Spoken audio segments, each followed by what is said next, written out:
Do you want to start ask with the questions first? Since afternoon, after lunch, you might feel a little drowsy, dull, but based on what we have discussed this morning,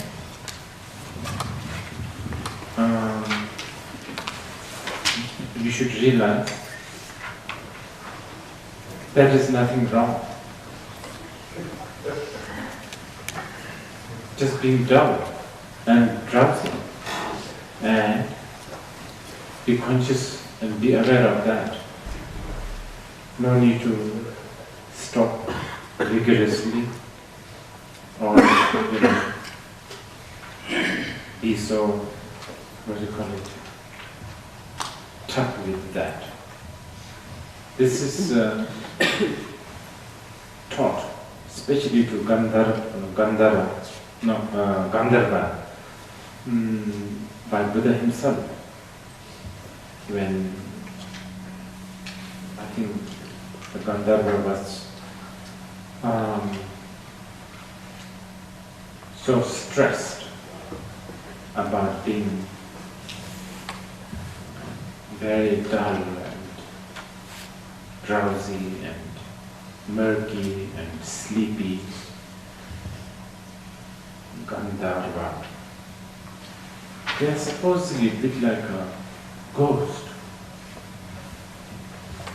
kind of like an inclination to sort of like monarch.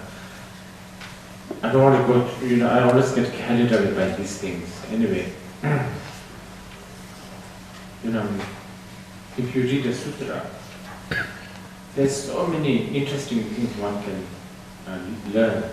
One can make notes. Many of the varieties of Buddha's disciples are interesting. There were gandharvas, yakshasas, kings, queens, merchants, monks. That's important. This is what I would say, the Tibetans, especially when in Tibet, after the lamas become sort of very influential in Tibet, and ironically that became sort of the beginning of the decline of Buddhism, when lamas became powerful.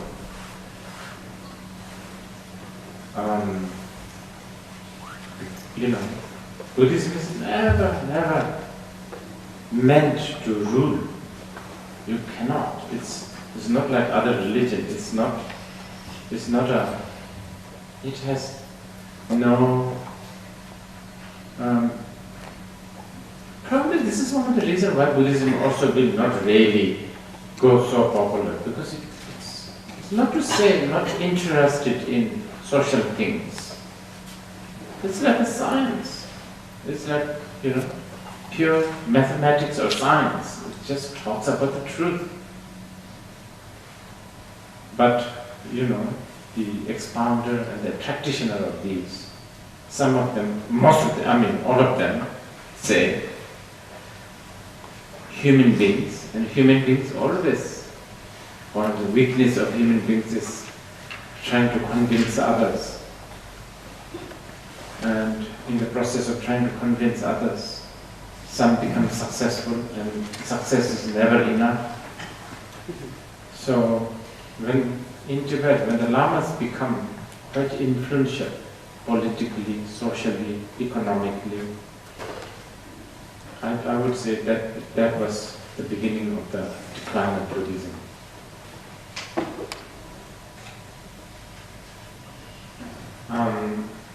The reason why I say decline is because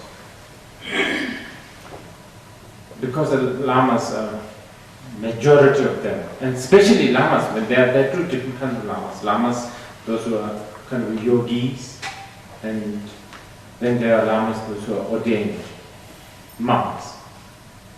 And somehow the ordained monks, they end up choosing the reference of monks. Of course, that's what we do, isn't it? we always do that. If you are,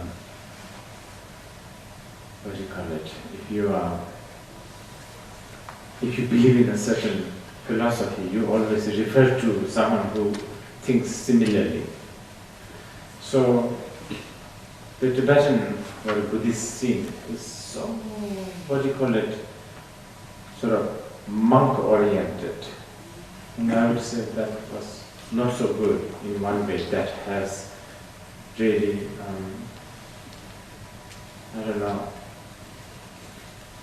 it has, I don't know how to put it,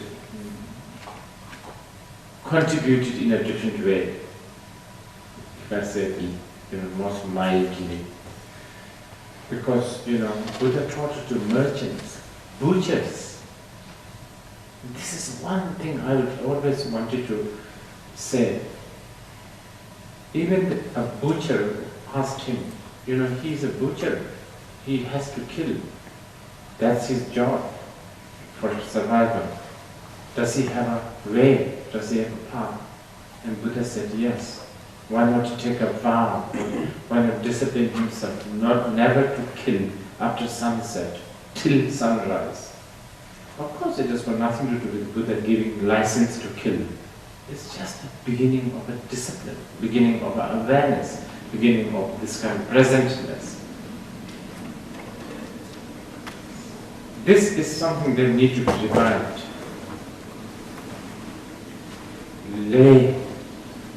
I should say Mahayana Buddhism has contributed a lot to the Buddhist world.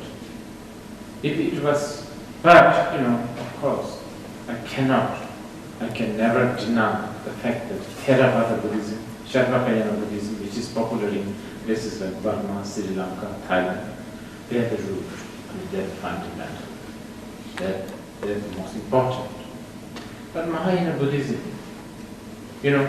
like the Sharvakayana Buddhists have images like the monks. That's their model, so to speak. That's their idol being. And Mahayana Buddhists have idol beings such as bodhisattvas, with earrings, nose rings, consorts, and you're going to come up with the immeasurably, isn't it? And when that come up, you can read immeasurably character alone. It's just fascinating. It's very, kind of spoiled, overfed, guy who basically really was a bodhisattva.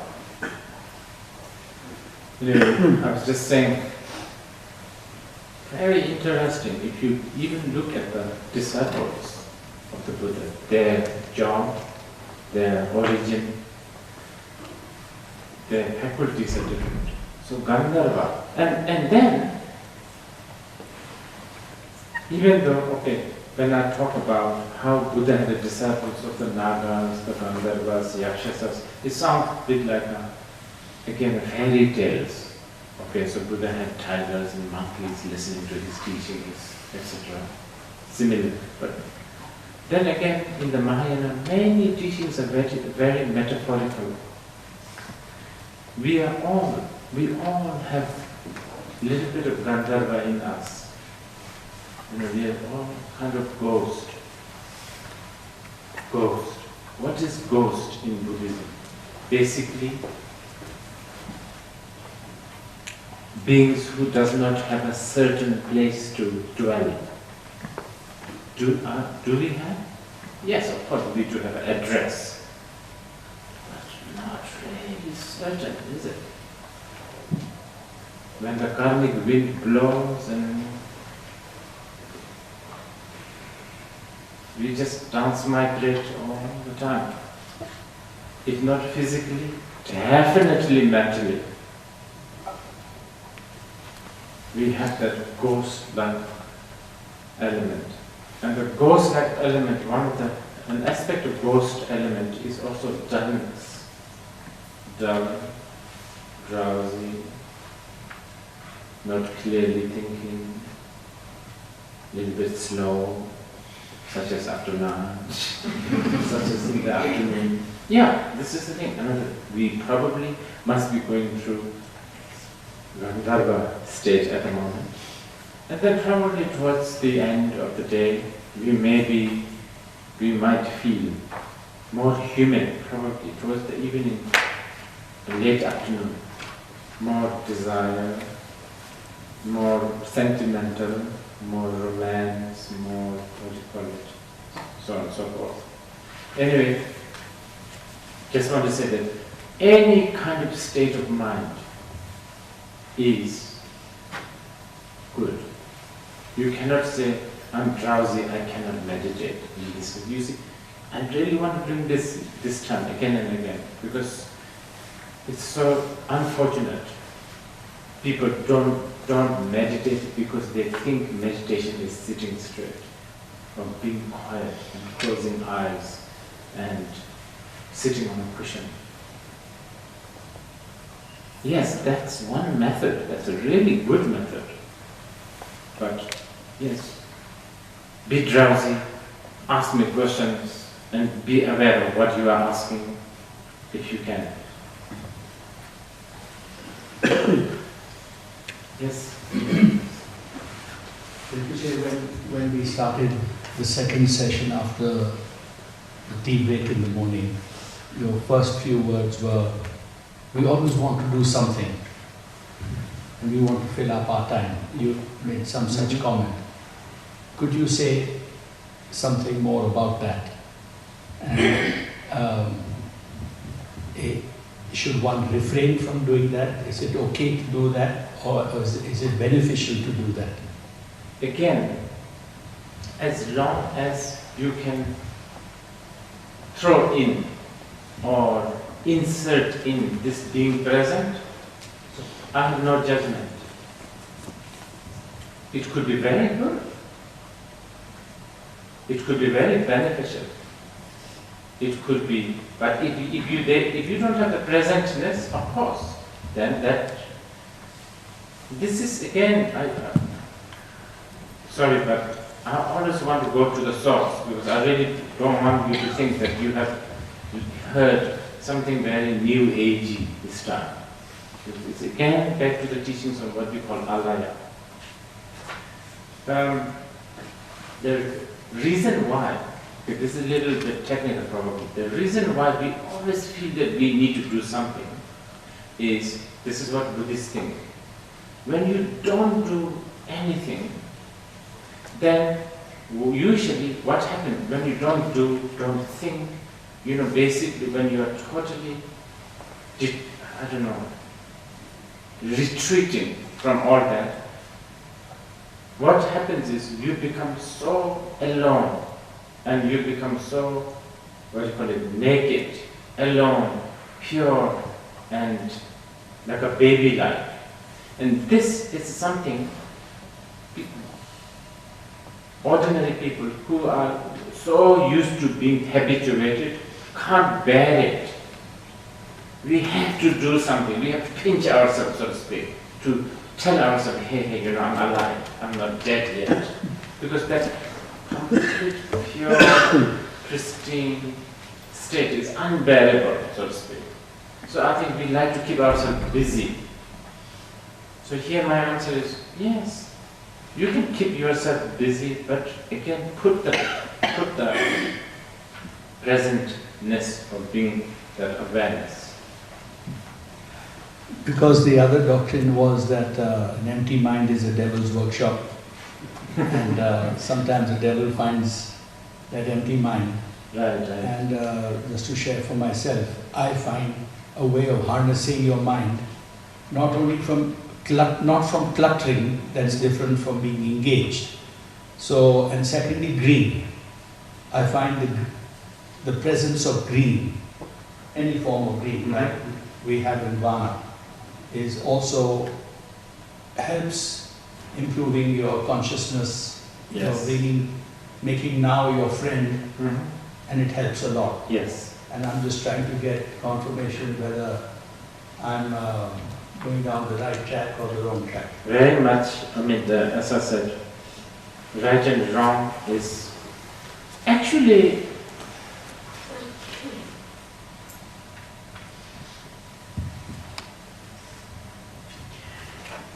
strictly speaking, Buddhists really don't have the word right and wrong in the sutras.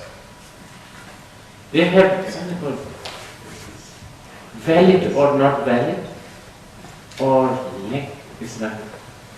I think in the Pali they say sadhu, sadhu, if something is done and there's a sadhu, sadhu, which actually means sort of, I guess you can, nowadays people will translate this as good, but actually it's not really good or bad kind of good. It's like,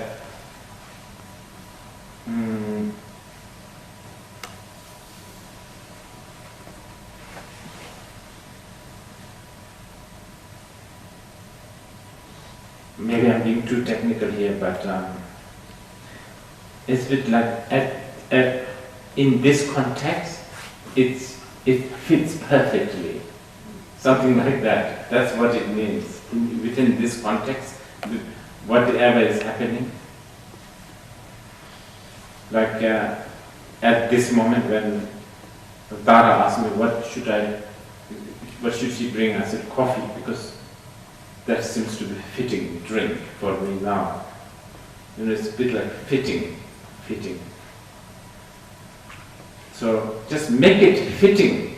And as for the green, well, Shakyamuni Buddha chose tree to sit under to meditate. And he really praised that. He really said under the tree, and I think it's he said actually for different faculties and different people, different location or different atmosphere is important, but tree is a big thing for Buddhists, as you know, Bodhi tree, Sal tree, Nagaroda, the tree, all these trees very, very important. Sri Lanka, I think in Sri Lanka, if you go to a Buddhist, monastery, the first thing they bring you is a tree. And then if you are not that convinced because you are just being led to a tree, then they take you to a stupa. It's like a mound, basically, which represents the Buddha's mind. So if you are not satisfied still, because stupa is a stupa, you just go around, it's a mound, there's nothing, you can't go in and sit. And so only after that, if you really want something like a toy, but really usable for, then they take you to the temple with the Buddha's statue. I thought that's such a good thing actually, but now, it's going the other way. Now the people like the temple more, of course. So now, first thing, the tourists go to the temple. And if only when they have enough time, then they go to the tree. It's the other way. Bodhi tree, isn't this a Bodhi tree? This place? Yes. Tree is a big thing.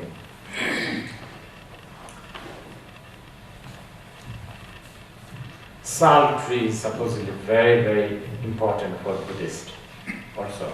Equally, sal trees is where Buddha achieved parinirvana, probably even more important than the Bodhi tree. Sal tree. Many here? These are all sal. The whole forest here is sal. The Tibetans, in their Khanga, they painted this, they got a completely wrong idea. Latin, is it? Yes. What does that mean? But it's a ficus, like a people is a ficus. I see. So there are many varieties of a ficus, but it is a ficus though.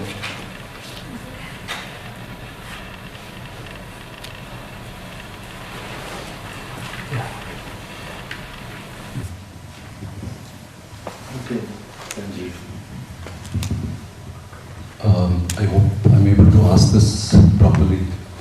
When one does an action, and if one is completely aware of that action in the present moment, how does it work in terms of its exhaustion of its karma?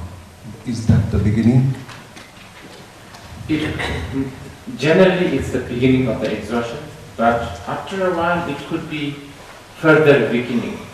Or for some more advanced yogis, it may be wrapping up with the karma, you know. Okay, the karma, it's a bit like this.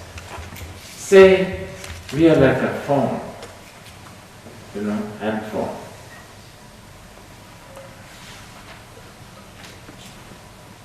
We need to charge, the phone needs to be charged. So we are the phone. We need charging. What is it? We as a samsaric being is like a phone. What charges you? Is this fidgety action, you know, movement, doing. Doing is what charges you. Even the not doing is a doing in this case. Anything, not good. Thinking, oh, this is not good, charging you. This is good, I need to do this, charging you. Now in the present, state, no charging. Sounds a bit strange, but because Buddhist aim is, you want to exhaust all the battery, you don't want to be a phone anymore. You don't want to receive calls, you don't want to be connected. You want to be free, because connected means somebody is going to know where you are. It's a bit like that. Any kind of doing, any kind of poking, I think poking is a good word. Poking,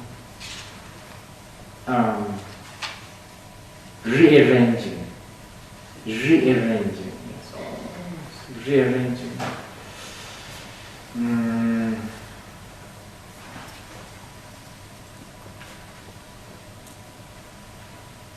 Repositioning.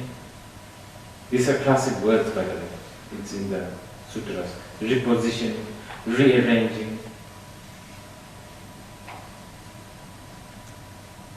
Immediately.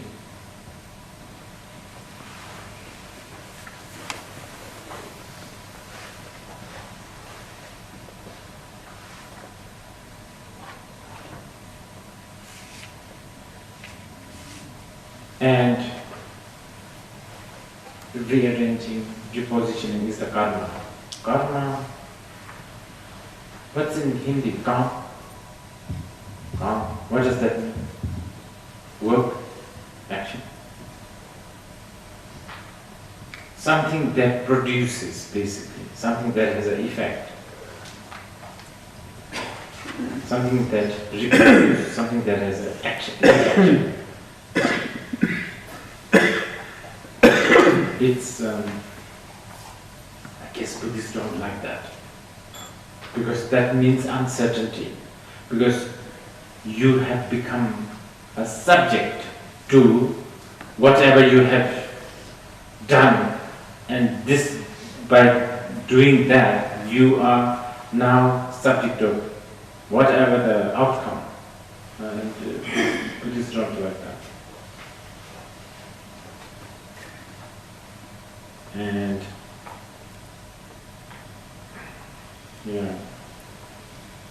freedom, liberation is really from both cause and result, not just the result. We are not trying to be free from suffering only. That's actually the bonus. We are trying to liberate ourselves from the cause of the suffering. You attack the cause of the suffering. The suffering discontinues. Anyway. Okay? Any more?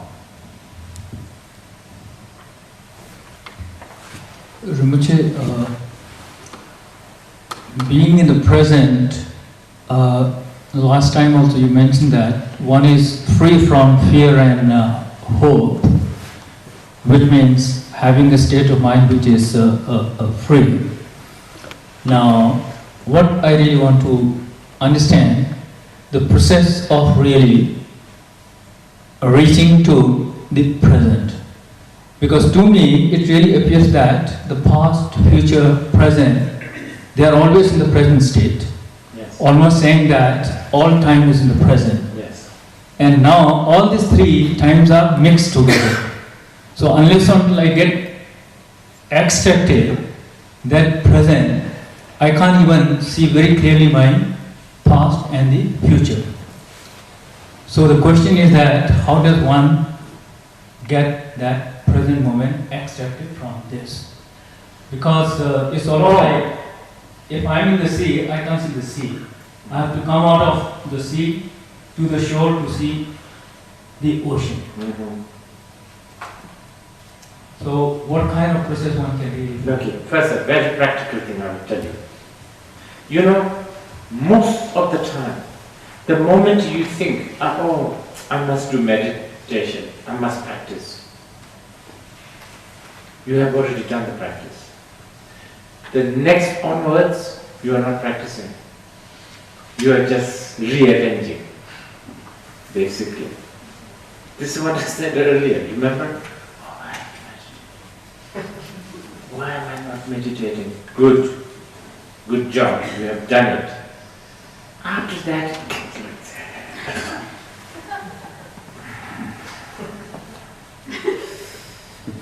yeah, you are good at this, you are still good, but most of the time you are slowly hijacked by ritual of sitting, ritual of all that.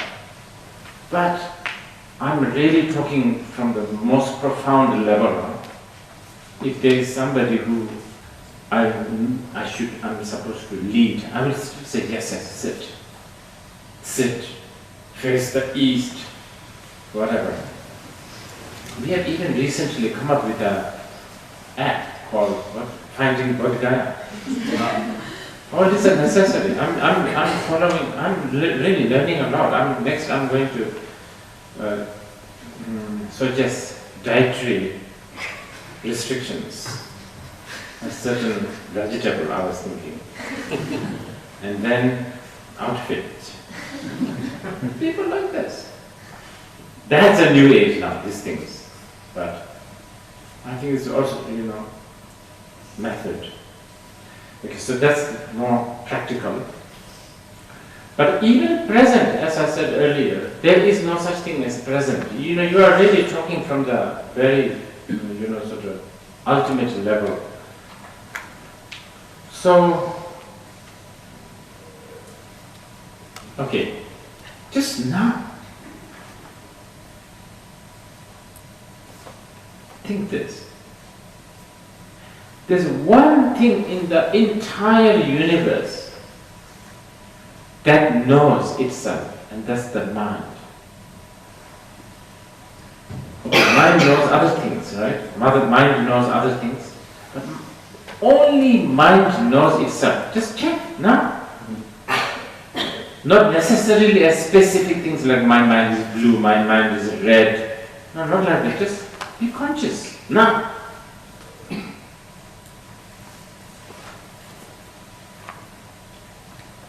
Of course, a moment later it becomes a story. It doesn't matter. But the first moment, do it now.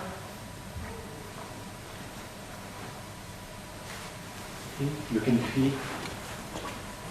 You're cognizing. You're cognizing yourself. I'm not saying cognizing something like a tree or a water. Just now. See, there's cognition all the time. This is why also Buddhists loves lamps, lamp offering, because they say that the lamp is one thing that really represents mind. It illuminates everything, illuminates the darkness, but without the lamp you also don't see itself. So lamp illuminates others and itself. So this is why very mediocre, distracted disciples like myself instead of doing meditation, instead of banking on being in the present, I also bank on accumulating merit through making offerings of lamps. I've done a lot in Bodh Gaya, especially in Bodh Gaya. Every year we do hundreds and thousands. You see, may my mind become like a lamp, illuminate all and illuminate itself. But it's not actually you will make the mind illuminating others and itself. It is. This is not just my trade, but Buddha himself said,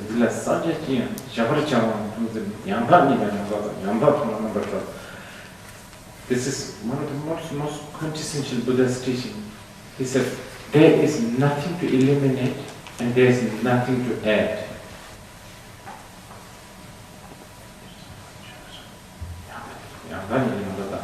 Just know itself. Be conscious of, just cognize itself. Do not eliminate anything, do not add on anything. Just cognize itself. Other than that, you have nothing to do. And by the way, we are coming from quite a higher level here. And I was thinking that maybe like tomorrow or day after tomorrow we talk, all the others also. This is another thing. This is another thing. Actually in the West, because the West is very much into independence, individualism. So it sounds nice. Oh, mind is already illuminated itself and it's always illuminating others. And I don't need a guru, I don't need to be shiksha, I don't need to have all these, rituals coming from East. All these Indians and Tibetans, they just come up with their own culture. Who cares? We don't need. Very wrong. Very, very, very wrong. If you read the Buddha's most profound teachings, such as Vajrayetika Sutra, the beauty of Buddhism is no ritual is rejected. Do it. Do whatever you want. They will all help you. They can all help you, such as sitting straight. It's good. It helps. It helps much better than, for beginners, it is more beneficial than lying in a hammock.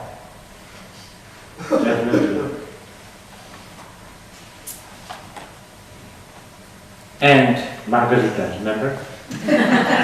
And, by the way, I should add this one. In the Tantra, other way round, okay? Must lie down on hammock. Must have Margarita. I'm telling you, I'm serious. There is practice like this, Tantra. But we don't talk these things to the general public. Do you know why?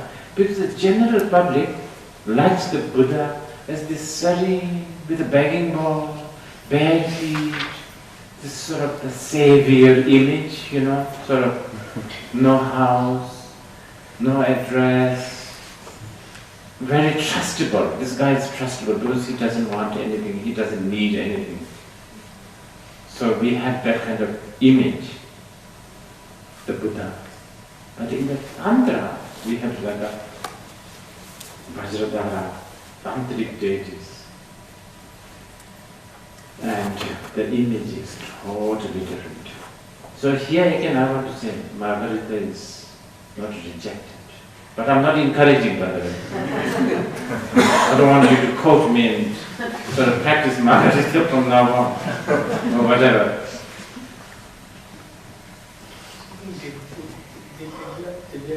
Rinpoche, I had a question about security. I understand the 4 truths you talked about in the morning session. And notionally one understands impermanence and non-attachment. But as human beings we are programmed emotionally, physically to do action towards creating value and creating security. Yes. We look for relationships to meet expectations. We create work for, especially for women in India. We're looking for security, physical security, financial security. How do you reconcile that with the awareness that this is all transient?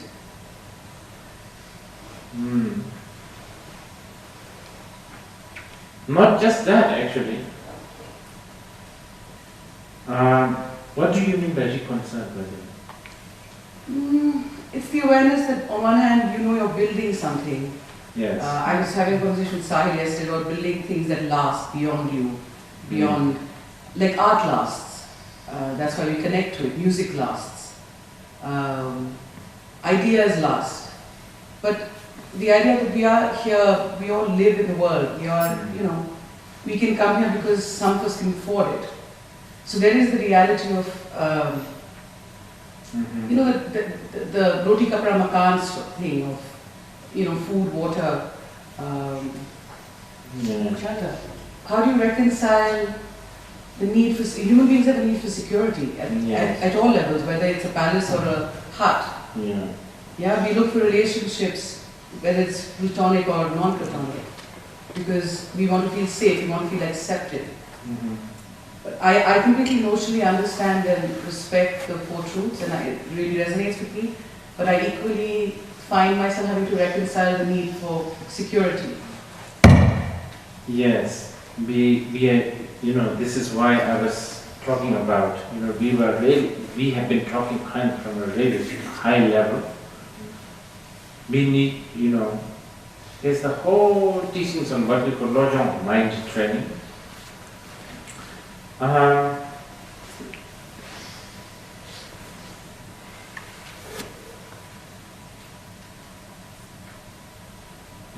Let me try to put this to kind of more cohesive.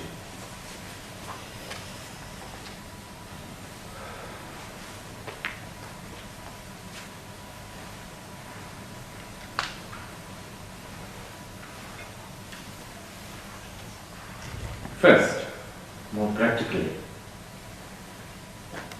all these we need to go step by step, and we need to habituate ourselves, different kind of habituation. Yes, even in the Mahayana Sutras. Okay, give you one example. Mahayana Sutra praises the Bodhisattvas, those who can give their limbs, flesh and bone to hungry tigers, okay? But then, in the same sutra, Buddha and the Bodhisattvas have prohibited doing the very same action to the young Bodhisattvas, because if they try to even do that, then it may cause them completely turning away from the vast and infinite and the grand path, because of the,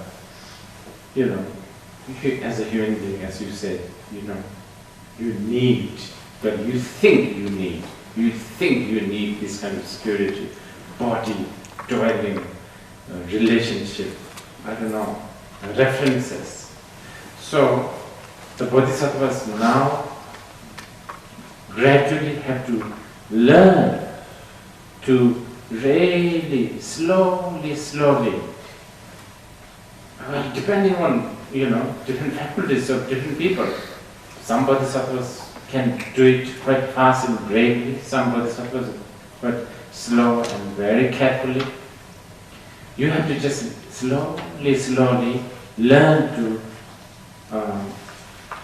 have a different definition of what is need and what is security, so on and so forth. This morning I was talking about, there's a Mahamudra teaching by the Ganges. One of the verses which I can quote, this is so beautiful. The great Telopa, this is the great Telopa, fisherman, by the way, Indian, torturing his student, Naropa, again and again for so many years, 12 years supposedly. The Indians always, they exaggerate, I feel sometimes. From back then, you understand? And so palace have 500 miles bedroom or something like that? Hmm? Yojana. What is that?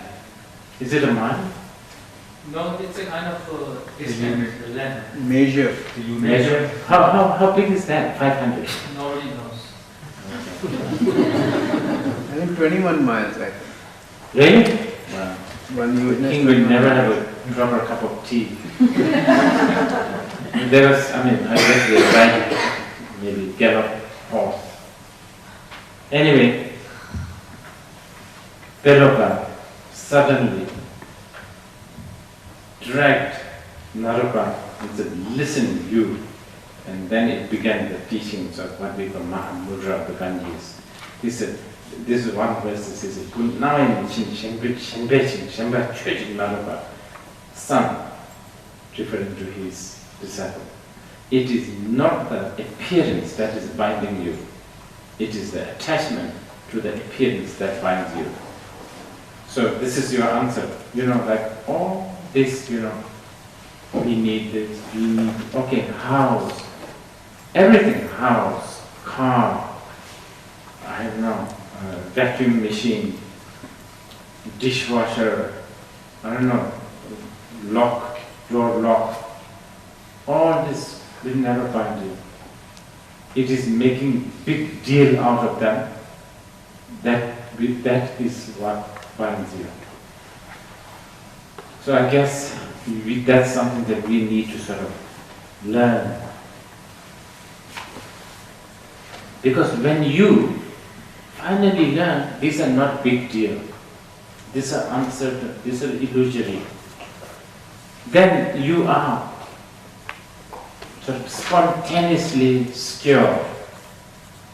You are spontaneously not, you understand, then relation, because I think very different kind of security.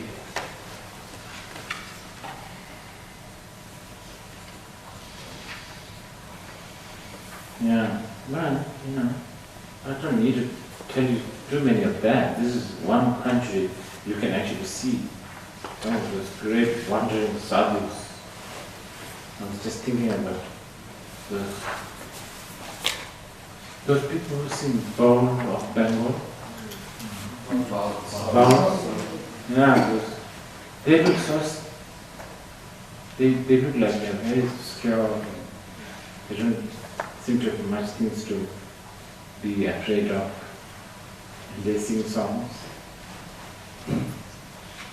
Bounce? What does that mean? That is Wanderers. wanderers. Yeah. Is there any other culture that venerates wanderers? Apart from India? Yes. I mean, in Tibet there is, but then that came from. In the West, yeah. The gypsies were the from India. Gypsies who are singing as well. Gypsies are not. But not only from India, from Romania. Jesus. Gypsies are more or less stand up. They look down. They look down upon it. Yeah. India used to really, they're like Indians treat, in the past anyway, probably even now, they treat wanderers as a sort of a Harvard research officers.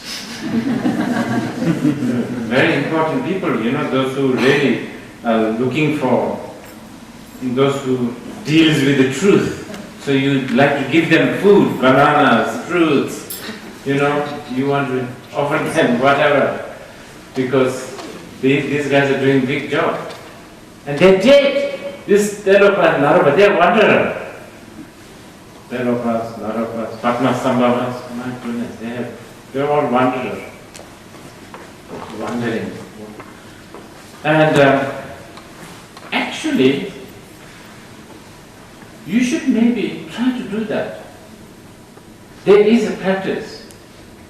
I mean, not, right away.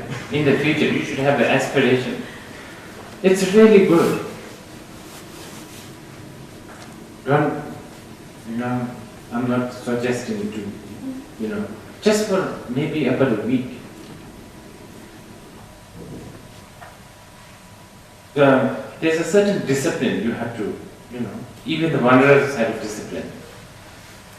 You are supposed to, you are supposed to go to a place, and the moment you feel quite familiar yourself, okay?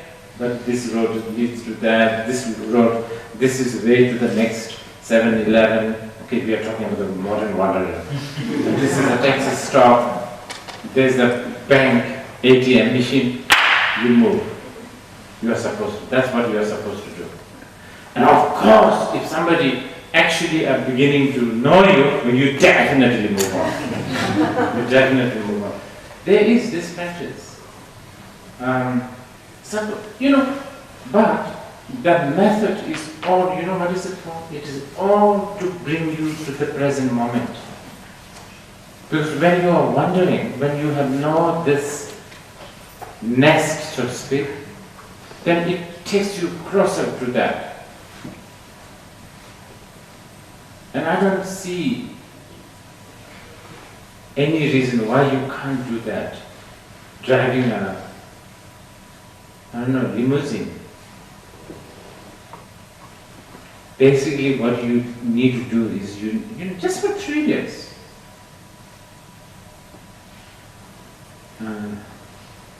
6 days, 9 days, you can.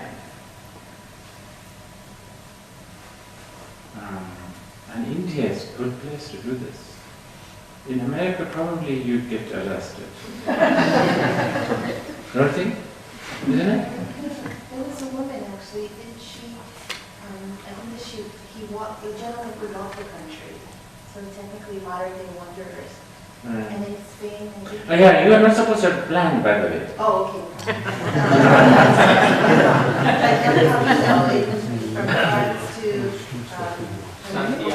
yeah. That's a trek, which, but that's planned. One of my tutor disappeared totally. Yeah. He received this very important teaching on wandering. Supposedly. Everybody knows that. And after he received that teaching, I think everybody kind of knew that this man is going to take off any day.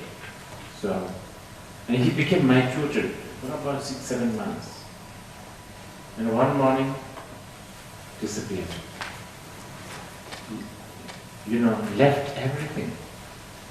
Not like packed a bag or something, left everything.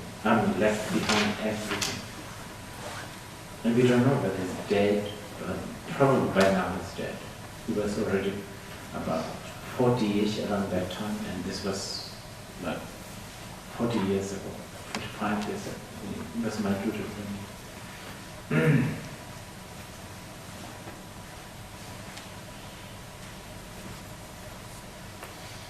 Yeah, I actually remember the night before he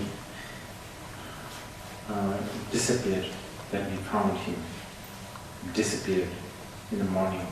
He came to see me kind of more often than the other.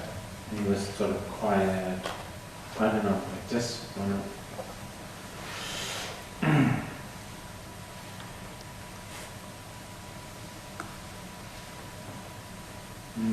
but these practices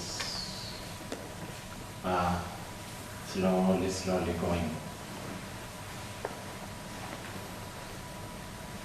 But, this is the thing that I wanted to, the wandering attitude you can practice without actually leaving home. Wonder that, there's so many. You can practice that.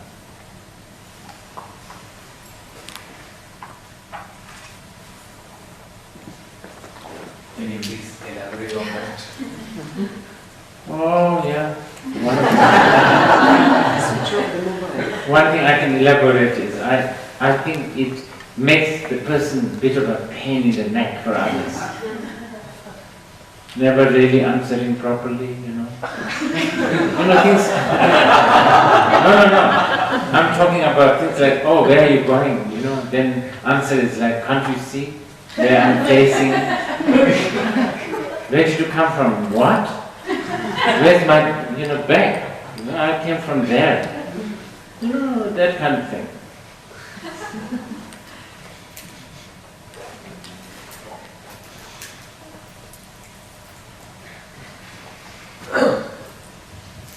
Oh, yes.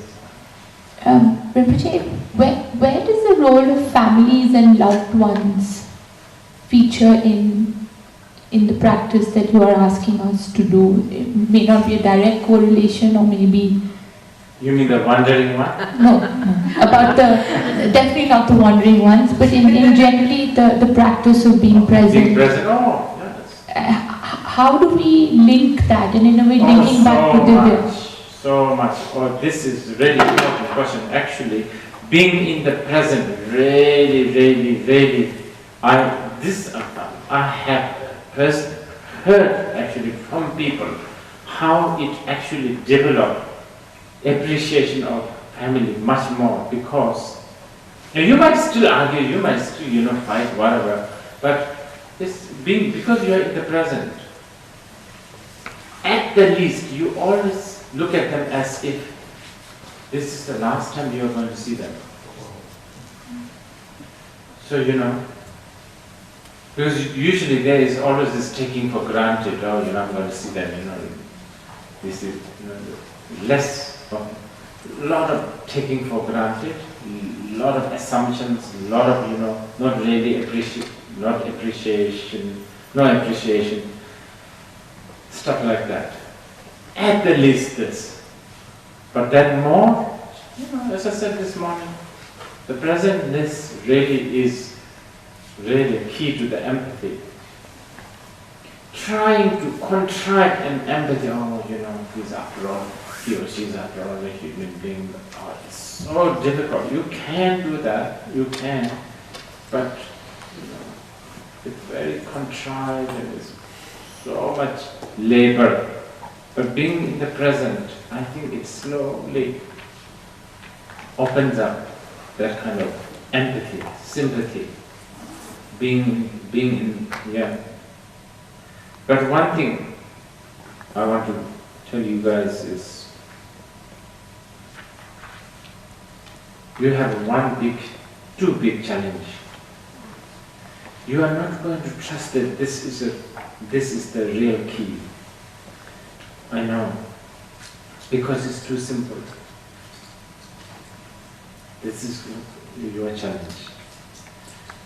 Because we always think that the path has to be more complicated. Yes, Buddhism has 84,000 complicated stuff, if you want. And you do want. And you should. Apply also mantras, mudras, charms, all of that. I'm never rejecting them. But this too simple. My grandfather always says, like eyelashes. Too close, you don't see. That's your challenge, number one. Challenge two is when you actually done it, when you actually do it, you will never trust that you have done it. Because you will always say, oh, proper meditation means I wasn't thinking about pizza, I wasn't thinking about this, but something else, a color, shape, light, I don't know. So you will not trust your own meditation, which you have done perfectly. As I said, chances of you having done the proper meditation is like, oh, I should practice. You have done it actually. Then the beginning of not doing is happening. Then you really still, and you should still do it. I'm not stopping you to do that. You should still do it. It still helps you. Because this form kind of practice, what these form practice do is they will help you to bring more frustrations in the future. So that's good, isn't it? So yes, time it. Have a, timer beeping sound here and there. Whatever, do whatever necessary.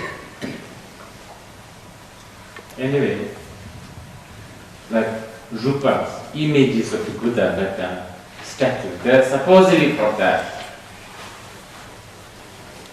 Otherwise, the image of the Buddha is not necessary. In the past, they don't even have it. Buddhism doesn't even have it. Only later introduced. Because reminder, it's supposed to remind you. But I'm telling you, most of the methods, means are very, very.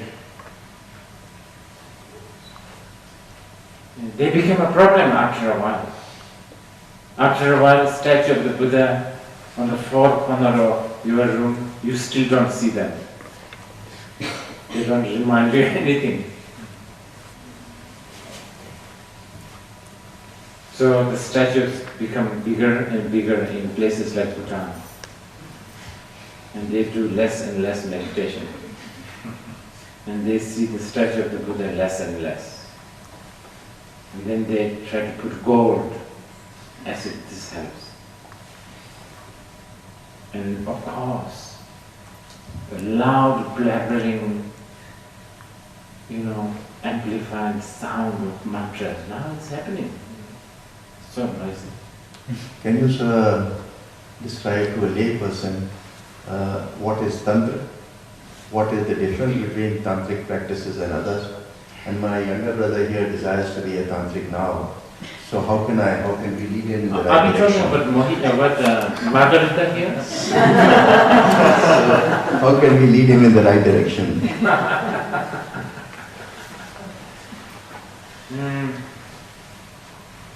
Tantra, just briefly. Tantra actually means continuity. Continuum.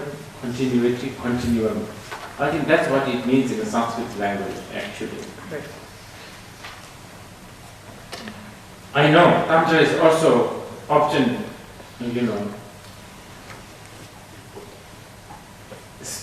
nowadays associated with sex,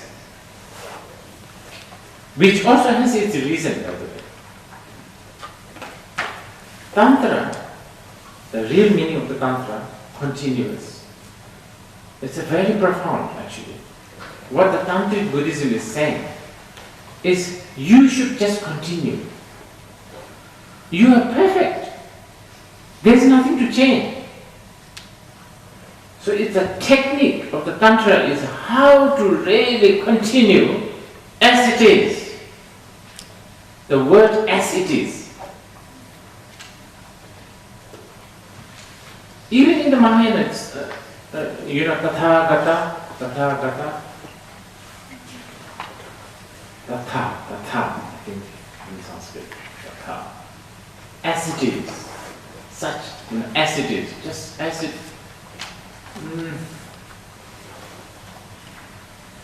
The tantrics, for the Tantra, you are the mandala. You are the deity. Well, maybe I should speak a little bit since you are joining the Fire Puja. Yes. We are going to do the Fire Puja, which is a tantric ritual, by the way. You are deity. Buddhists don't believe in a God as an external thing, but Buddhists say that you are deity. You are the object of your essence is the object of refuge. Your essence is the object of offering. Okay, but Tantra is very daring. In fact, so daring that the general Buddhists have even, shunned them a lot. The Tantra had a lot of problem with the general Buddhist. They think that Tantric are crazy. Okay, this is what a Tantric would say. So can we learn these yes. Well, I would say this is one thing that the Tantric Buddhism has been kept quite well by the Tibetans. This is one thing we have to give them credit. So if there's, the Tantric would say like this, again the presentation is, the Tantra really teaches the presentness in the most raw, direct format. So the Tantric would say like this: if I eat this karma with complete confidence of myself being the deity, if I eat this like that, let's say you invite 3 million Buddhas, you offer them food and shelter and whatever gifts for 3 months. Every day you offer them. Must have a lot of merit. Tantric would say, eating 1 seed of cardamom with the confidence of being the deity, purely, that has more merit. Tantra is very daring. And the reason why Tantra is also related to sex is sex, and there are other things, by the way. There's sex, and then there's also like other situations like yawning, like sneezing. These are some of the moments that even on a mundane level brings you to the closest, closest to the present moment. I think somebody was telling me about surfing thing. The surfing, like, yeah, when he was surfing, there's a moment where he really feels, in the present. Why not? So where does sex come in all this? Because as I was saying, because it takes you to the most non-judged, especially, during the climax. There is no bad, good, no judgment, you understand? Okay, not even the sex. Love, for instance. When you are in love with somebody, what happens? Reasons gone. What is reasons? Reasons is judgment. Reason means judgment. Reasons means past and the future. When there is a love, even the bad smells fine. Even whatever is fine, whatever. The most pathetic words coming from the other side, it sounds so nice. So love, stuff like that. So these are used as a tools to accentuate the present moment, presentness. But as you can see, it's quite dangerous. If it is given the wrong time to the wrong person by a wrong person, it could really, mislead you. Basically, what the Tantric would say is wisdom is like a fire, and the emotions is like a wood. More wood means bigger fire. But if your fire is this small, and then you put so much wood, fire is dead. But if your fire is healthy, then put as many wood as possible. More fire. So a little bit of wisdom, anger, jealousy, pride, suspicion, all these emotions will just make more wisdom. So this is why Tantra is kept secret. Not because Tantra has something embarrassing. So are you saying that only few people can learn it? Well, few people who have the daringness. You have to be daring. The daringness and, for instance, like a Tantric concept of guru is unlike any other concept of, what do you call it? Guru, Shiksha, Parampara?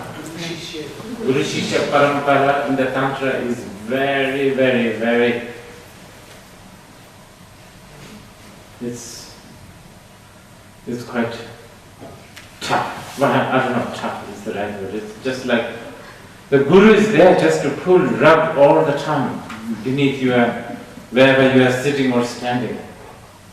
That's you are hiring somebody to do that. And yeah, it's Guru Shiksha Parampara in the Guru Shiksha Parampara in the tantric level is probably the most sophisticated human relationship ever. And if you really want to have the most sophisticated human relationship, is Guru Shiksha Parampara of the Tantra. So many beautiful images. I mean, in India also, Hindu Tantra has like the images like the Devi cutting her own head, offering it to the Guru, stuff like that. These are of course symbolic. Okay, shall we have a break? Continuing this question.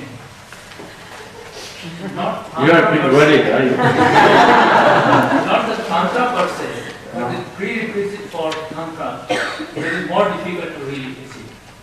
Because most of the teaching clearly say that to practice Tantra, realization of the emptiness of the Bodhisattva is here. Yeah. Unless until that ground is not there, then the people go really heaven. So yeah. Generally speaking. Yeah. But you could have the faculty, that you could have all the faculty from the past life, merit, there's no need. You get it. Yeah, but that is also because coming from Yeah. the past. And whether it's the past or the present, that ground unless something is really created. This is similar to Chandrakirti's, Chandrakirti was asked, to whom should we teach emptiness? The Buddhist Shunyata stuff. And then one would have think, to those graduates from Oxford or Cambridge. But he didn't say that. He said, you should only teach emptiness to those who merely by uttering the word Shunyata, they have goosebumps, they have tears in their eyes. Yes, to them you should teach emptiness because they will understand. So, logic. In Buddhism, logic study is so important, but parallel to that, teachers always make mockery of logic. In fact, one of the book I remember, first pages, prepare and accept that logic is the most sophisticated way to make you an idiot.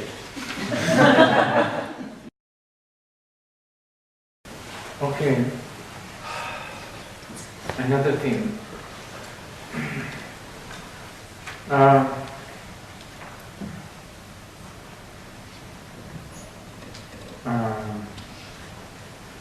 Versus with a negative,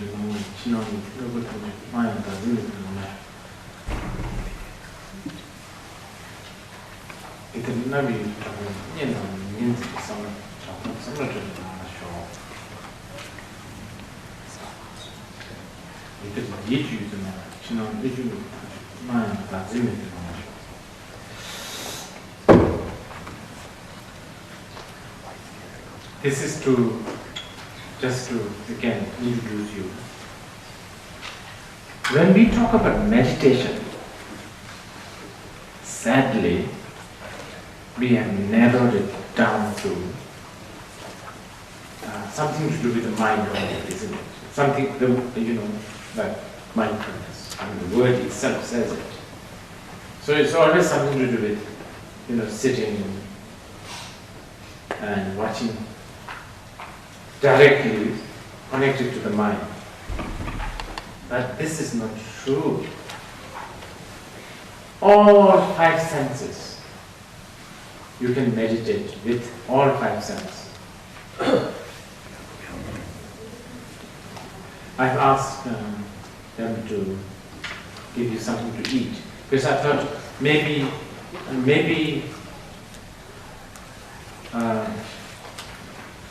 the vision, what do you see? I mean, we can do that actually. We can do that.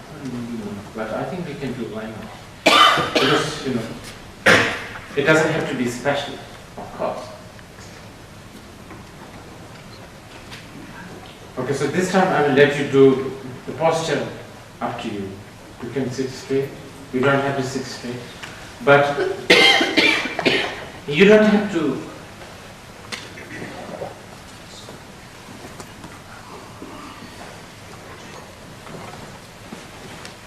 Now I.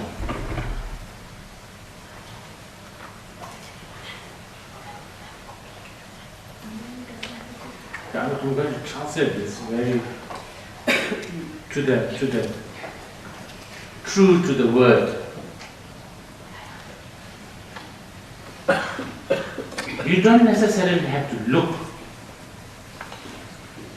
You don't have to also see. You got that? You don't have to look and you don't have to see.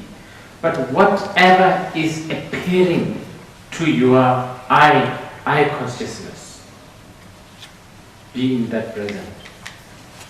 It doesn't have to be interesting. I think, as a photographer you would know that. You should become like a camera basically. The cameras don't think, okay, this is what I'm going to cut, like that. Whatever is looking, whatever is happening, or there, not happening, whatever is there.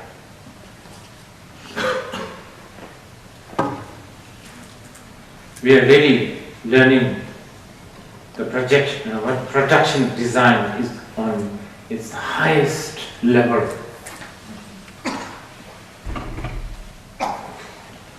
Yeah, so please do that. Just a few minutes, just try. For instance, like, I see this, you see I'm not using the right word. This beige color. Okay, that's it. So the moment I think carpet, then I'm losing a little bit.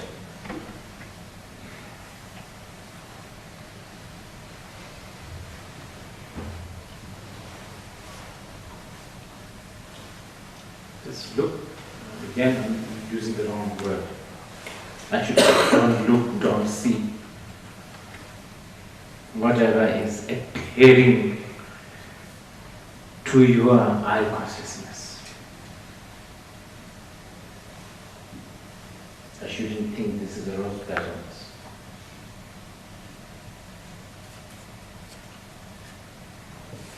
This is a big deal, by the way. You are a human being. You have mind.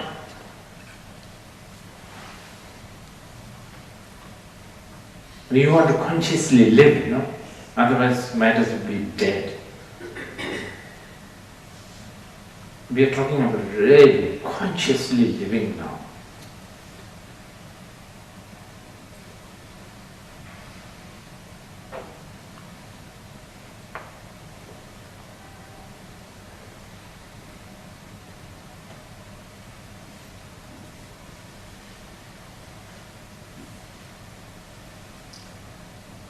Yeah, that's it. Yeah, do this in your room. I don't know. Okay, I'll be using, this is not really proper word.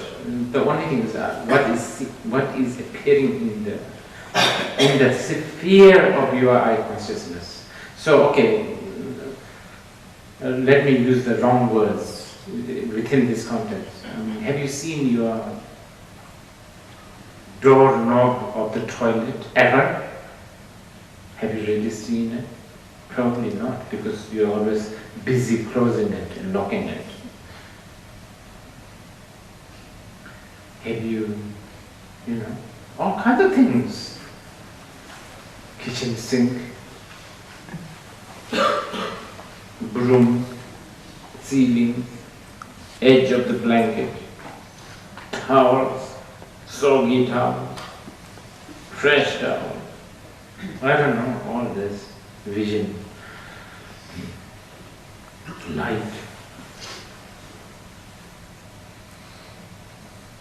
Okay. Sound, we did it this morning. Tomorrow we will also do. Maybe tomorrow I'll bring some strange music. What do you think? This is so good. Good music is very tough.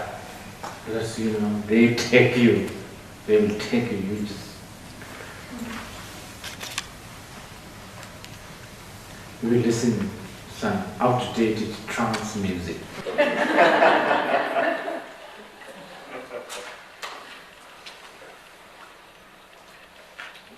So now, again, the other senses, tongue, taste. Again, eat something and then being in the present.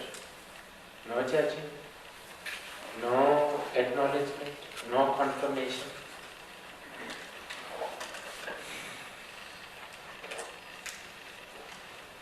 Actually, wasabi would have been good. Something that really you cannot escape. And by the way, all this you can do it together too. You can also do it together. You can even, for instance, listen.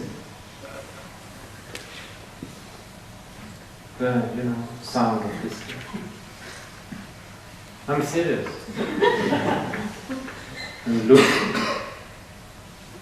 look not to just biscuit, but there's something, shape.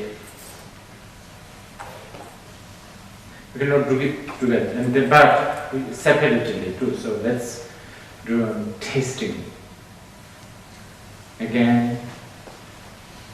Yeah, taste.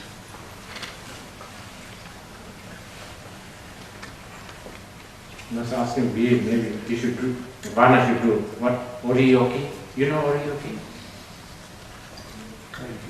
Very tough, I'm telling you. You have to chew something like 52 times or something like that. These are form of discipline. I mean, you can, for instance, this, put it mouth and then chew about 100 times.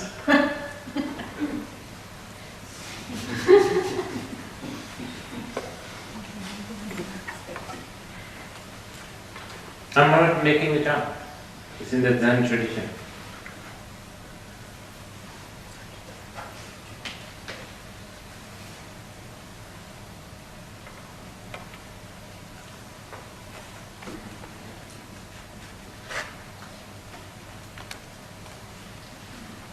Twenty-six, 27, 28.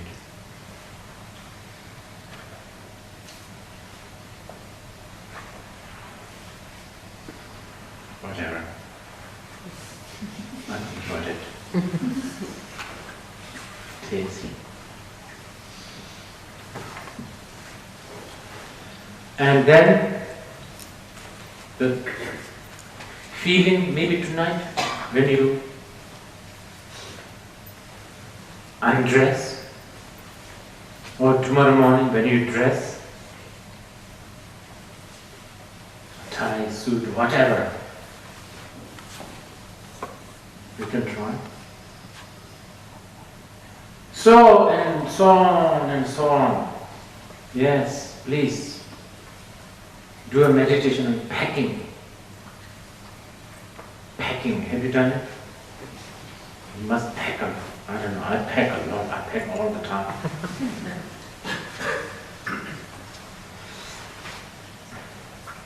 It's terrible. Going around the world, realizing, bringing all sorts of useless things. Haven't used even once sometimes, 6 months going around. I haven't even seen that thing traveling with my suitcase. They used to ask these airline people, have you packed yourself? Why don't they do that? They don't, do they? Yeah, not anymore. In the West, they don't. Yeah?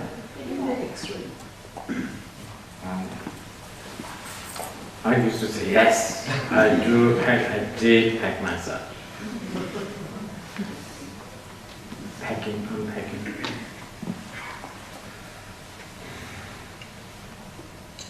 These metaphors may sound kind of new, invented.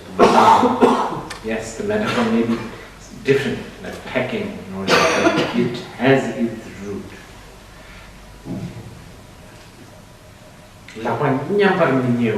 Shantadevas in the Bodhicharya Avatara, he even has instructions on how to wash hand.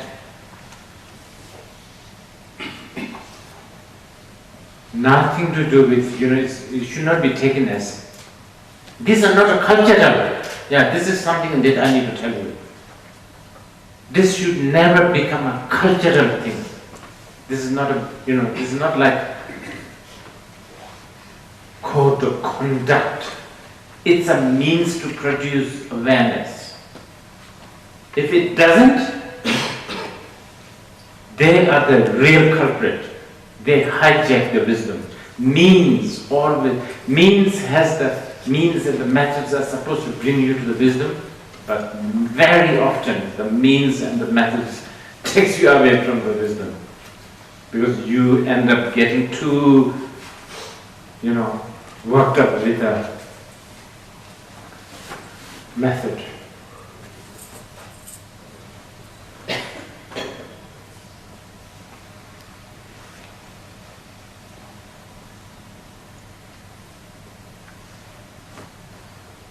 Thank goodness that Shandradev was a Bodhicharyavatara's instructions on how to wash hand didn't become a Buddhist culture. You have a big problem. It's a very strange of washing hand. You're supposed to wash like this. You can't do this. Okay? You can't do this. But again, don't ask me, why not like that? It's just a method. You can do that too. But it's just because at that time the instruction was given just to bring the awareness. So you first watch this. Like that, like that, like that, like. When that's finished, then you do this. Like that, like that, like that. So you never do this. This kind of instructions. Not important, but also important. It's a method. So many things. Then, along the line, many people think this is a Buddhist code of conduct, some sort of ethical thing. Not true. But there are some good things. Things like, if someone asks you a direction, how should you point to the direction with all the fingers? Stuff like that. And there's plenty of this in the Shastras. The readers should not take them as a cultural code of conduct.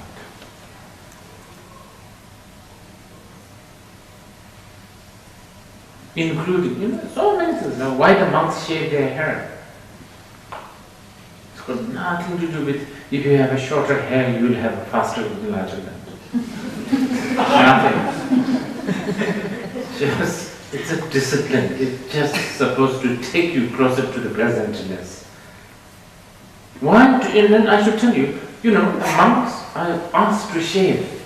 If the Buddhists are so much into shaving, then how about the yogis? They are supposed to keep the hair, not cut at all. Tantric yogis, they have so long hair, after a while they can't wash, they all become dreadlock. Like one of my teachers, he is so big, dreadlocks, so smelly, really dirty. Wow. Whenever I go to receive teaching from him, the smell. So tight.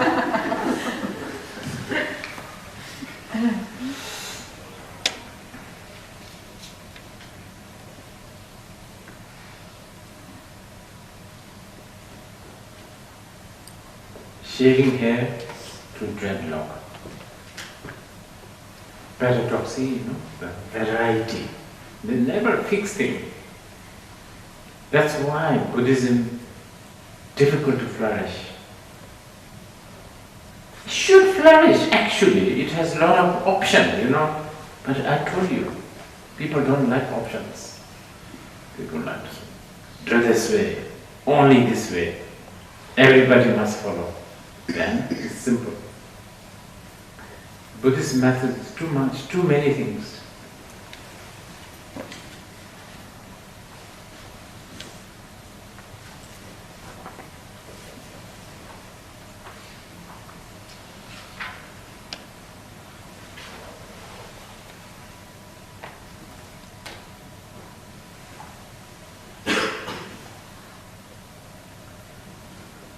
So,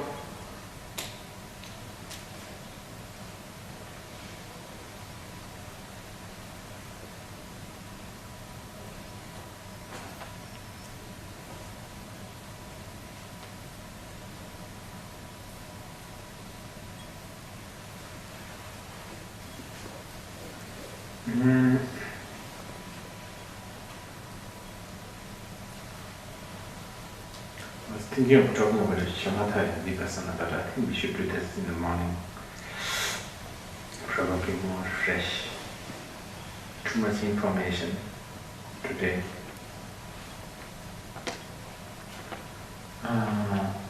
Because we are going to do Fire Puja, I will explain a little bit. Today is supposedly a very special day. So,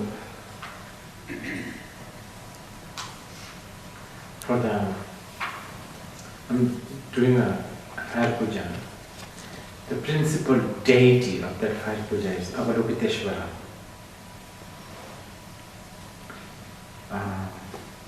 Again, as I said earlier, in the Tantra, the real deity is yourself. But sometimes, in order to see how you look at the mirror.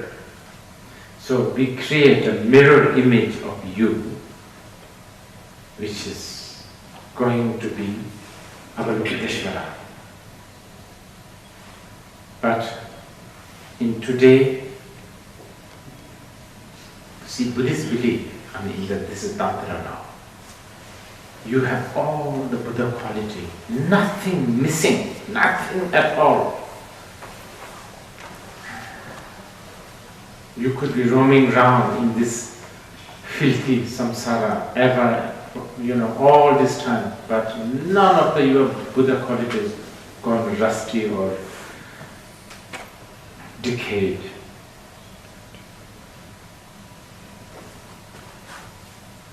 You have to have that confidence. When you wash your cup, you have a confidence that the stain is going to go, isn't it? That fundamentally cup is clean. Just like that. So how do you do that? How do you develop this kind of confidence? So many methods. And one method is visualizing the deity in front of you. Your mirror image, basically. So today, your deity will be within the fire that we will create. And okay, now this is getting a little complicated. Tantra,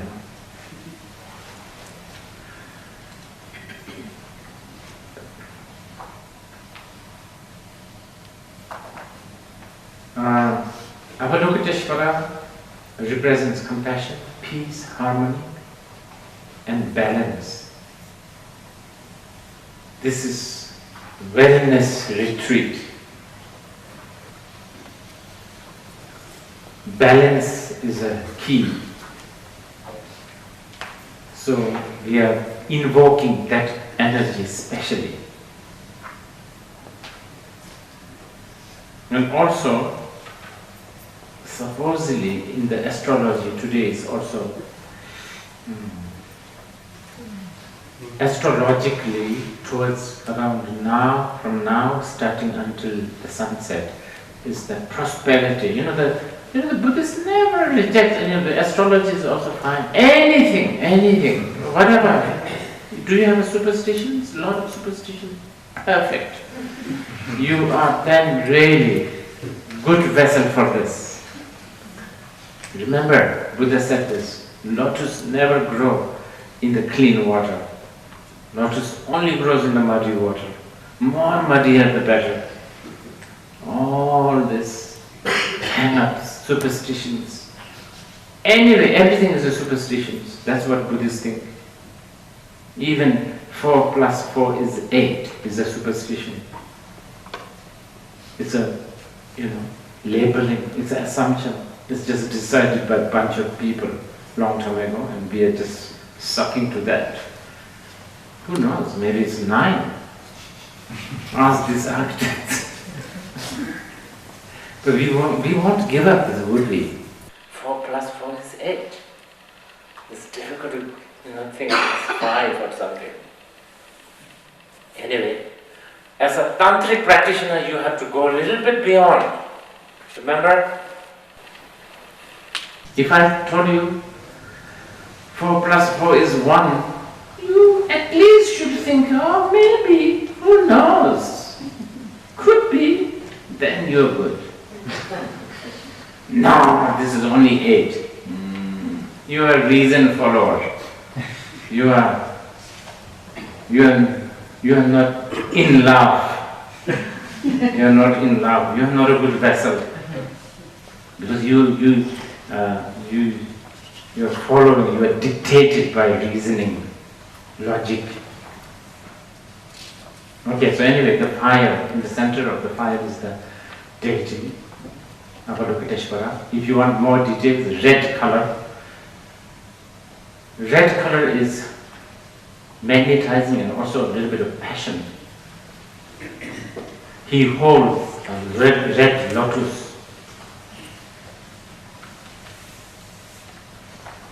And then we make offerings.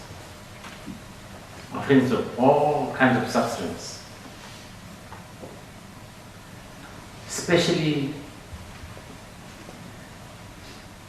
do we have red wine? Yes, sir. Yeah, okay. Especially intoxicating substance. We offer that. Okay, I'll tell you the reason why. When you deliberately, consciously use intoxicating substance as an offering substance, what you are trying to do is habitual mind is intoxicated already. So you are now using, it's a bit like a homeopathic. Homeopathic is supposedly like a poison, isn't it? You use that to cure the problem. So it's a bit like that. So your mind, your habitual mind is already intoxicated. Intoxicated means you are not thinking straight. Do you all think this is a room?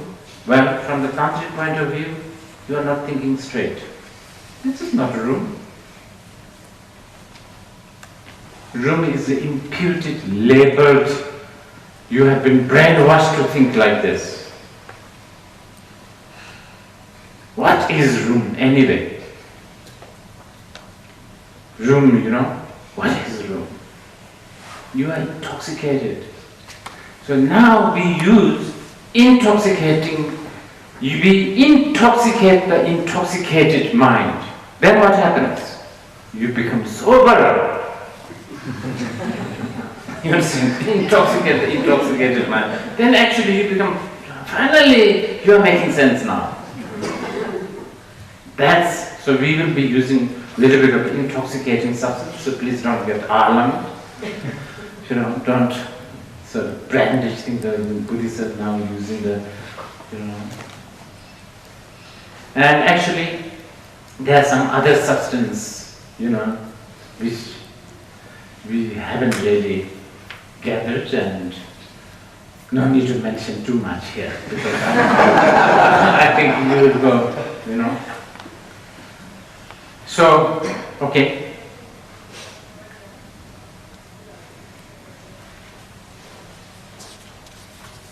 So, later on, you can also participate putting things in the fire, like a lot of petals.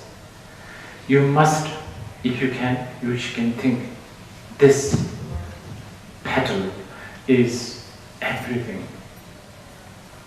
Mountains, rivers, planets, everything. Shopping malls. Because whatever you think is good, gold, silver, whatever you think is good. Trash, if you think trash is good.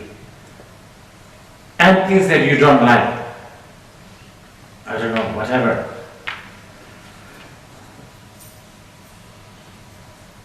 And things that are, remarkable, like Donald Trump. A very good substance. Something people are talking about. You throw it in the fire as an offering to the Avalokiteshvara. And then as you offer, you know, remember I said this morning, you can keep one ignorance of thinking that there is an enlightenment.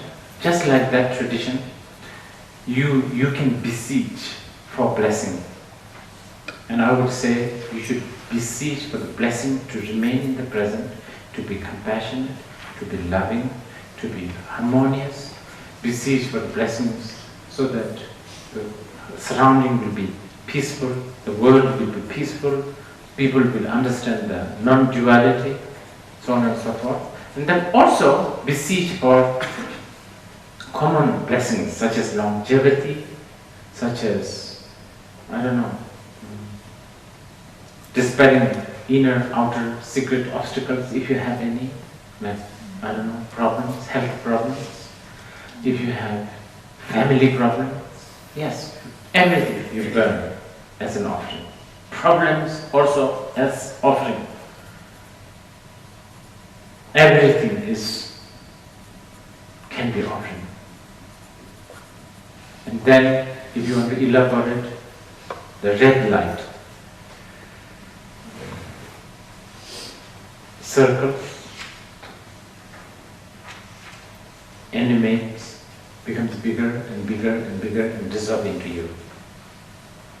At the end of the puja, the front deity Avalokiteshvara dissolves into you, and you and the deity become inseparable and stay in that state for some time. I will give you guided instructions that time.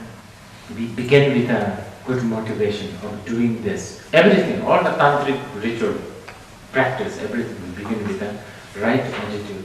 The right attitude is we do it for the benefit of sentient beings.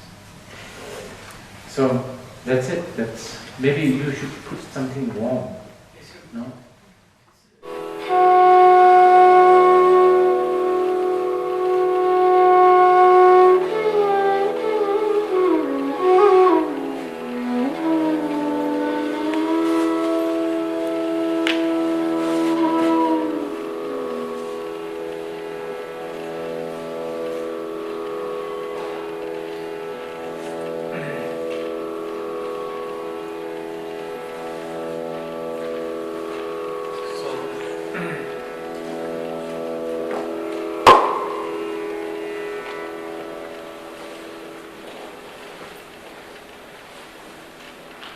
Going to be a short guided meditation, but I can't stop, I can't help myself. I have to talk a little bit. We have been talking about present moment. This is taught in many, many ways. And we talk about retreat, remember, between the past and the future. Being present and never going to the present, to the past or to the future. This present moment is sometimes referred in the Mahayana and a little bit of Tantric Buddhism is also called Bardo. If I loosely translate the word Bardo, it means in between, gap. So I'm using this guided meditation. And some of you may not know what I'm talking about. It's fine. Just do what we have been doing this morning. But if you can just follow my instructions, it may be interesting for you, some of you. But anyway, this comes from Dzongsar Jamyang Khyenste, which is a very important text in the Vanavas. So this, based on that, I'm going to talk. In Buddhism, everything happens between a gap. A But this is all a relative teaching, by the way. There is no current past, there is no future, so therefore there is no gap actually. But remember, you don't know this profound reality. We have to use tools. So one of the tools is language and metaphors. And also, you and I, we use this reference of past and the future. Even though past is gone, we don't have it. Future is not yet here. We don't know. It's not material. But yet, you plan or you remember. You live with a past memory or the future, whatever plan or whatever you are assuming or imagining. Of course, we're doing it now. Everything happens in between. And this in-between thing is so important. There's so many in-between. For instance, today,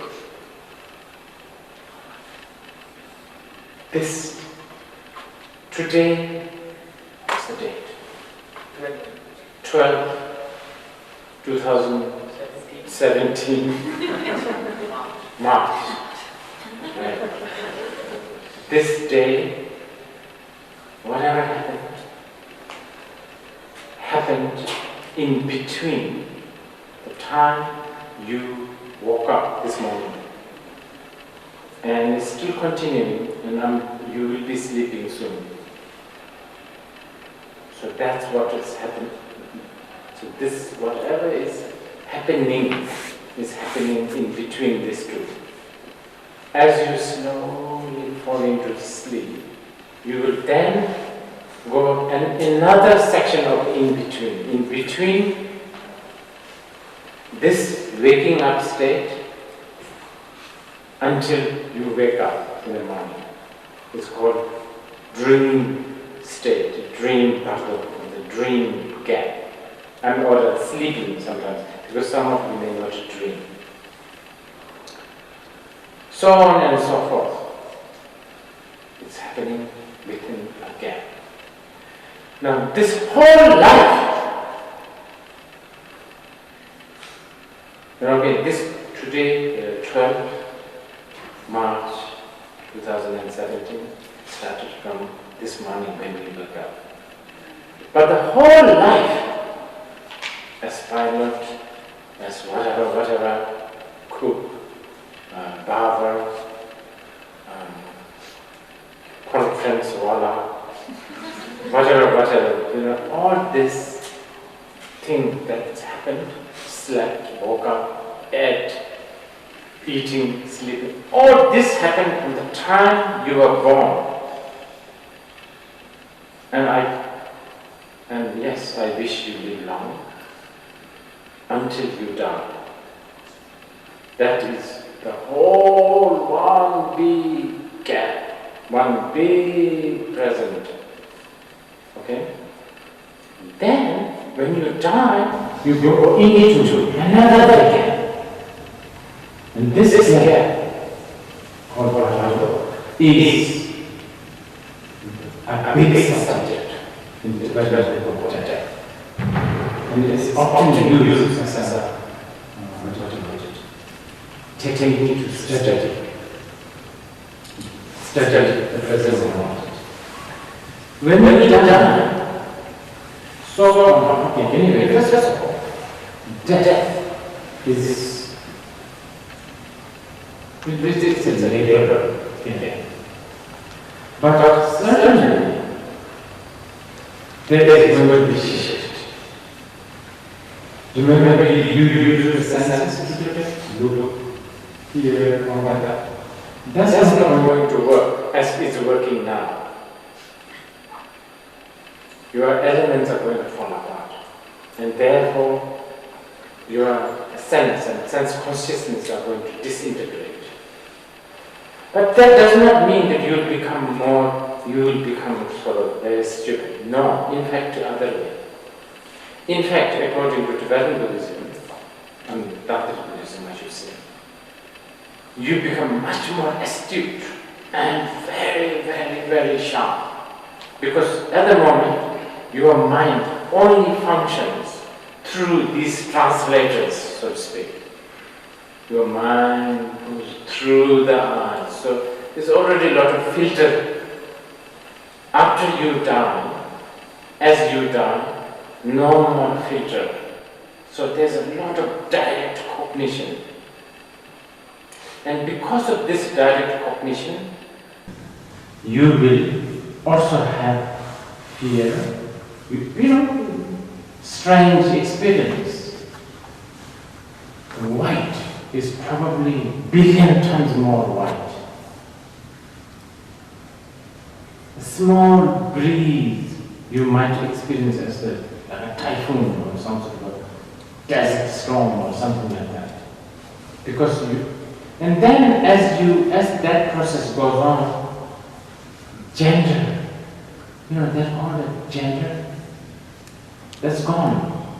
Because that's physically related. Of course, you don't have to buy all of this, huh? This is, as I said, if you can't accept that, that's fine. But probably might as well hear this. What, in case it is true? Then you can at least refer to this. So, gender means nothing. Nationality means nothing. You will have less and less and less reference. And less reference you have actually means good, because you are becoming more and more and more naked, becoming so pure. And this is something you can try to grab hold. And you can grab hold of this, again, it's a liberation. So based on that, I'm sorry for those who are totally new, you may find it a little bit sort of unacceptable. I don't know. Anyway, let's try. So this one, try to sit comfortably. But yeah, comfortably. Breathing now.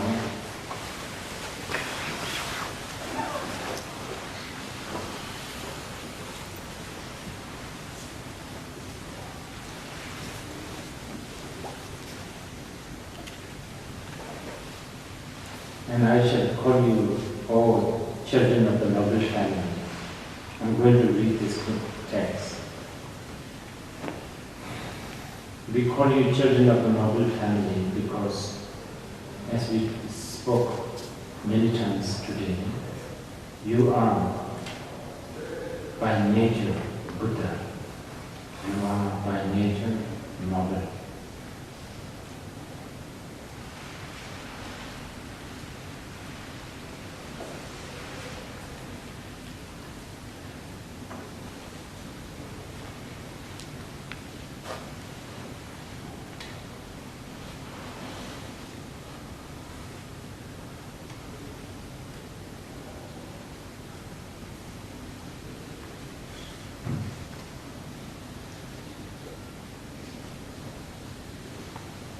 Relax.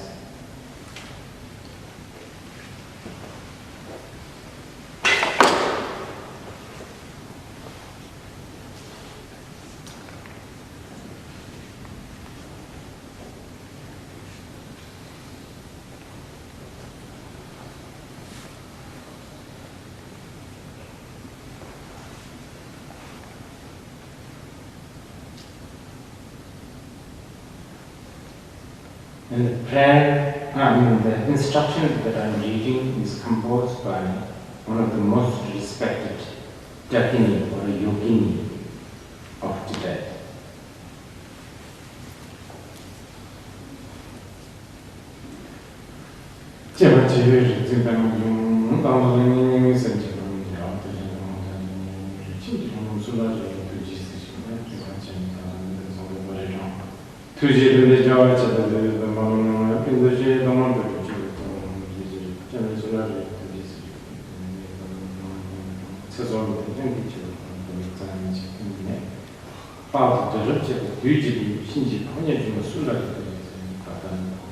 Oh,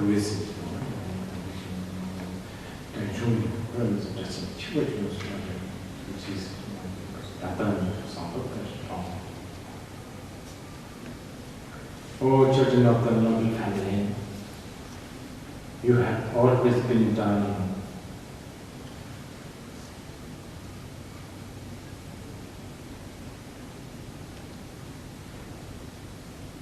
and soon all the elements are going to decay, disintegrate, and stop functioning. And therefore, all the cells will also begin to dim, disintegrate, and not function.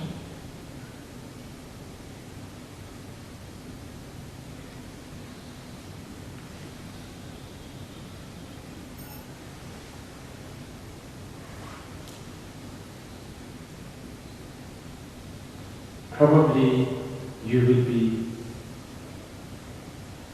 feeling cold.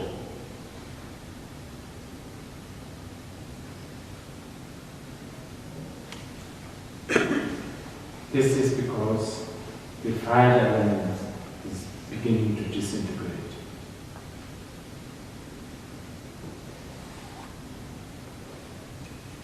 Now you are beginning to feel no gravity. This is because the earth element is dissolving.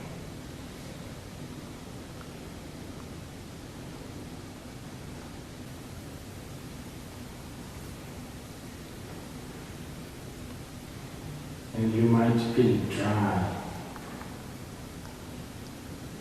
outside and inside. And this is because the water element is dissolving.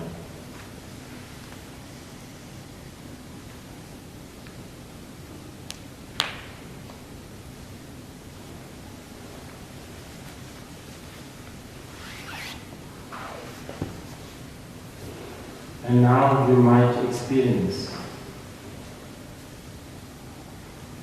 falling from a cliff. This is because air elements are dissolving.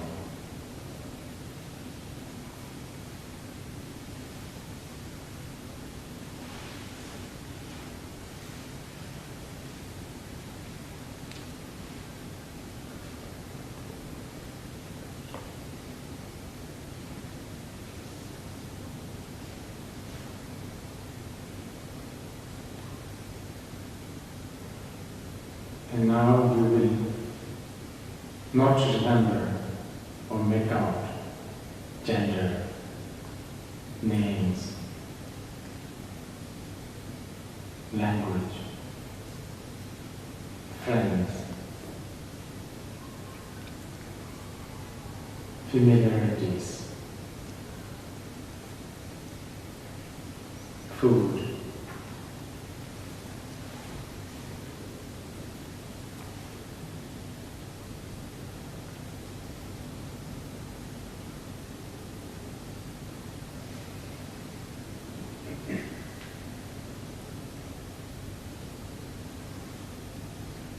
at this point, you may see everything so bright, sharp, big, small, wide, empty, chaotic, all kinds of experiences in one go. This is because you are beginning to lose your references.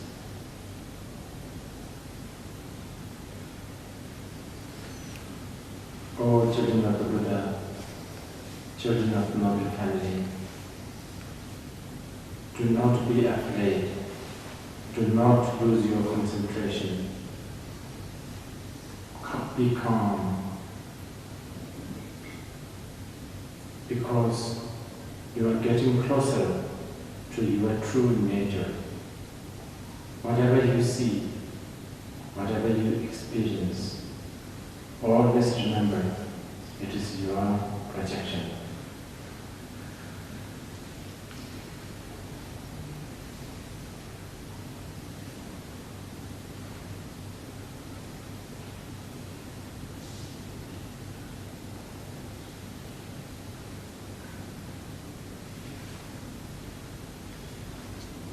Your projections are going to be endless. You have to be calm. You will see a lot of mist, or you might see a lot of crowds. Crowds of human or strangers.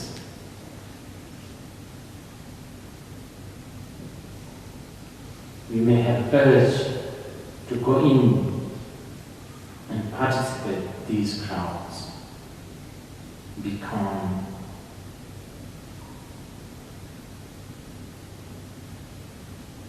This is your projection. You may experience abyss, cliff. You might hear billions of thunder in one go at one time. This is again your projection. Always remember, this is your mind projecting.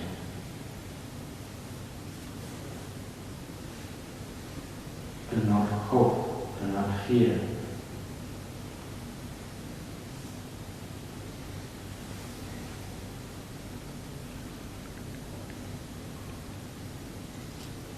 If you are afraid, just watch the fear.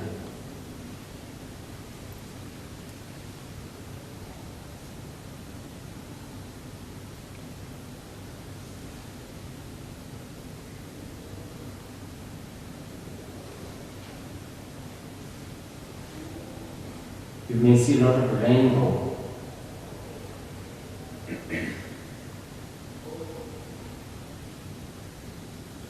Lot of circles of light. This is again my projection.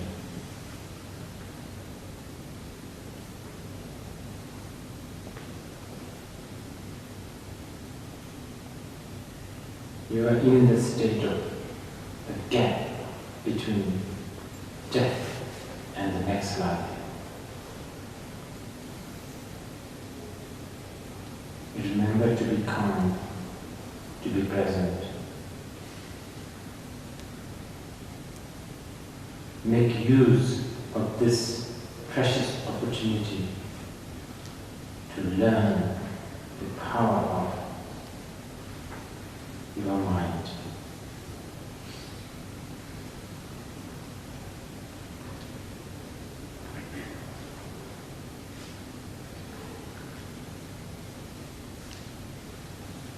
Again, do not be afraid.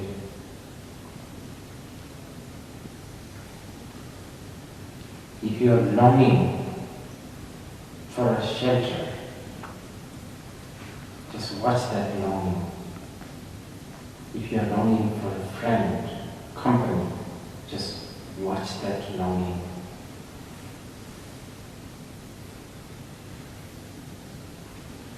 You may hear thunderstorms.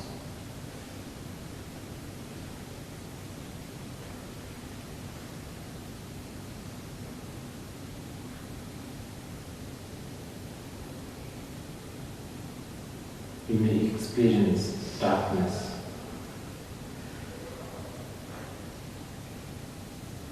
You may experience constant fear of being lost. But remember, you are not lost. Just be in the present. There is no reference. There is no target. There is no end line.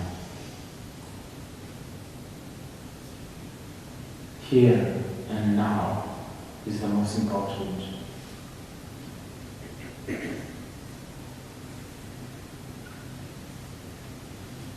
You may hear loved ones crying, sound.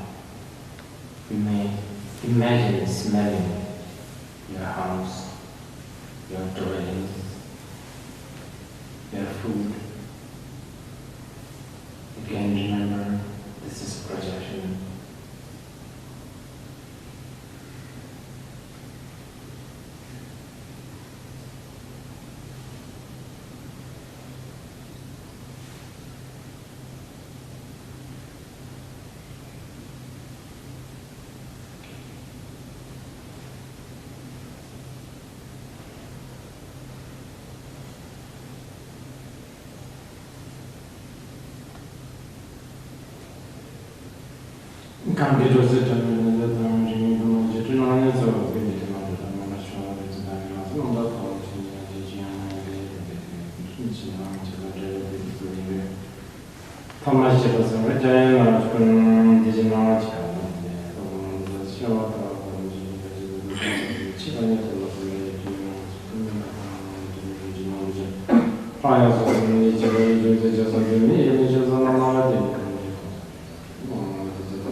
Okay, so this is just a brief exercise on the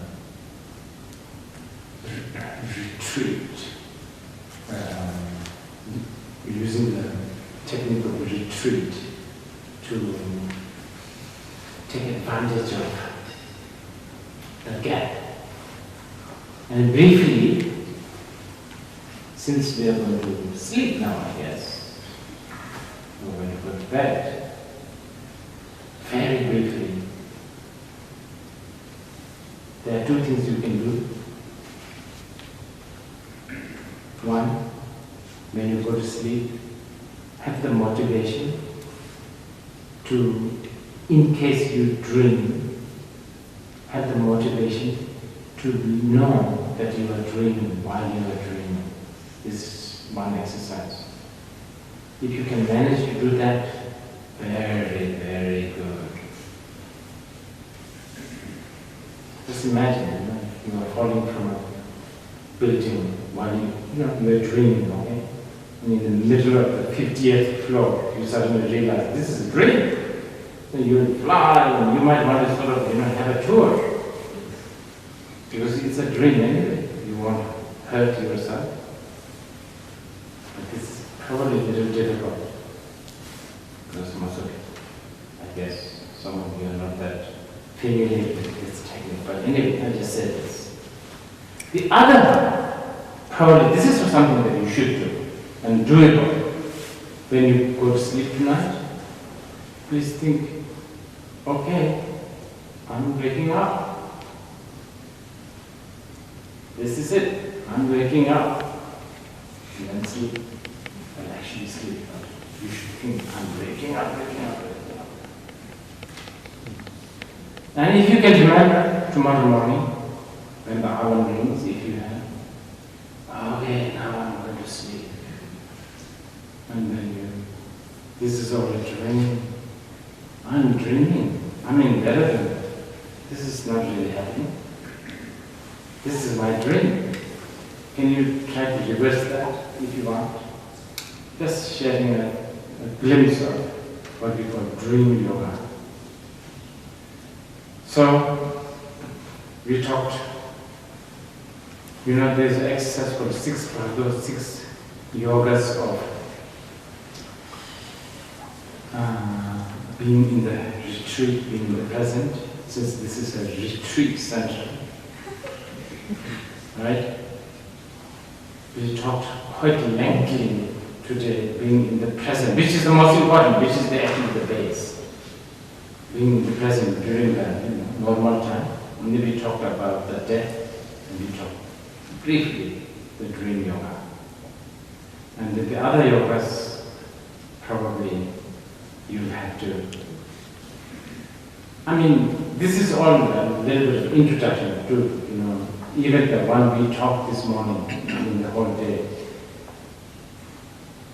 Those who are wishing to be really more serious and what you want to dedicate your life, then yes, you should have serious kind of following, so to speak. And I guess more information you will receive, because many of you are quite new. I can't also tell you all the information for your own sake.